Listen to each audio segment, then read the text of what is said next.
Making an epic modular desert wargaming board. Hi, I'm Chris from Good Enough Scenery, and today I'm going to be showing you how I'm taking some humble MDF, some pretty chunky old foam here, and turning it into a modular wargaming board for the Jedi Archive shop in Dorchester. Really excited to show you how this project's going to turn out. Obviously, I don't know yet, because I haven't done it yet, but if we cut to this future video, you'll see exactly what it looks like. And here it is, exactly what it looks like, here in place at the Jedi Archive store in Dorchester. Now in today's video we're not going to be showing you how to do any of the interesting things whatsoever. I'm going to be showing you the baseboards which every single modular hill is placed upon, as well as just the plain tiles which have got magnets in the bases so that scattered terrain can be placed on top. Let me show you how I do all of this.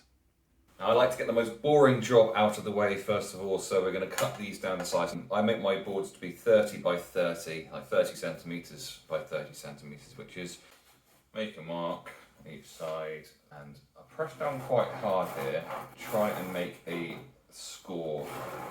Take a nice sharp knife, go down over this. So I'm going to start by applying very little pressure.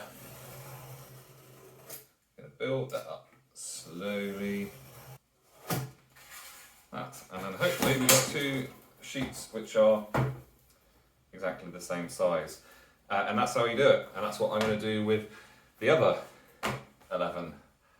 Have fun, guys. What these are doing is they're providing a little bit of weight, because this foam is incredibly light, so with a bit of weight on it, it helps the board stay together without any need for anything else, particularly because it's just the weight that holds it there. So I have here all 16 bases for the modular board. So next up we are going to be putting them to one side, and we are going to be cutting this foam into pieces exactly the same size as that. So I'll show you how I do that. You can do it just with a knife. Because I do this quite a lot, I have a hot wire cutter, and this is set up with this jig I've made, so this is the correct gate size to create the exact board size I need to fit on top of the MDF ones. So, in theory, it should be just a simple case of pushing this through. But as long as I keep it pushed up against that thing, it should be nice and square and the correct size all the way along.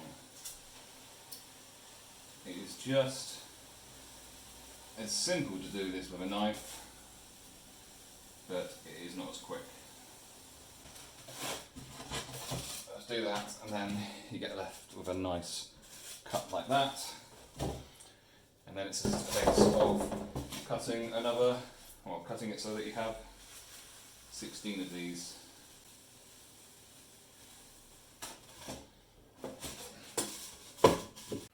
Let's take a break from this rather boring video to tell you that there is more exciting stuff coming in the future ones. So if you want to find out when these are out, then click the subscribe button and make sure you hit the notification bell so you get a notification when new videos are dropped. Also, I want to tell you about my membership, which is just £5 a month and will allow you to support this and future projects so that you can learn and see how I make the terrain and boards that I make. So anyway, back to our feature.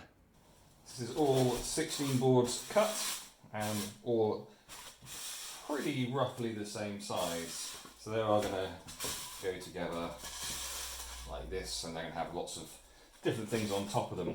Now I want to draw your attention to this. So on one of the cuts just here, the wire got stuck just slightly, and it made this kind of slightly unseemly mess here.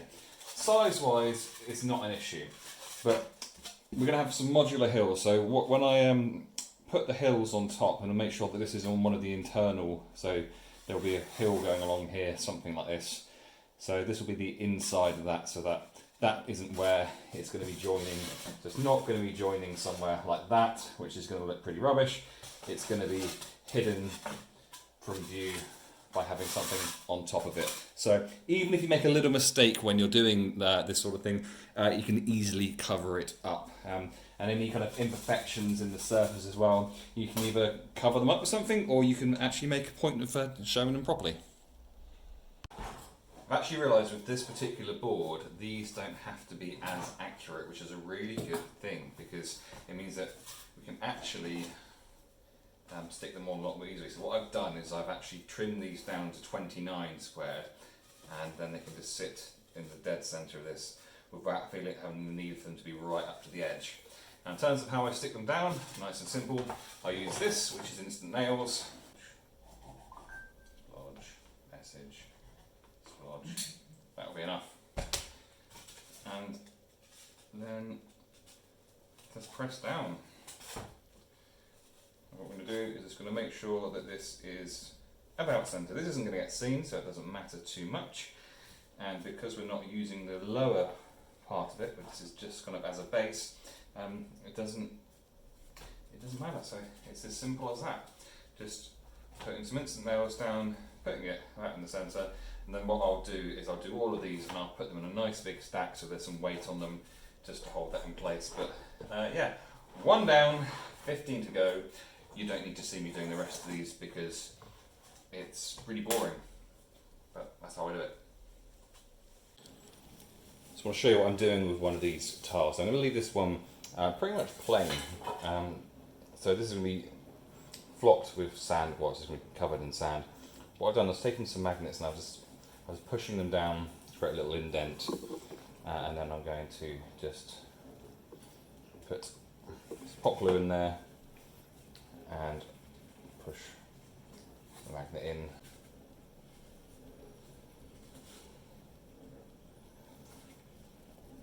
And these are going to be locations in which we can put scatter terrain. So I've cut out a number of different shapes of just rock.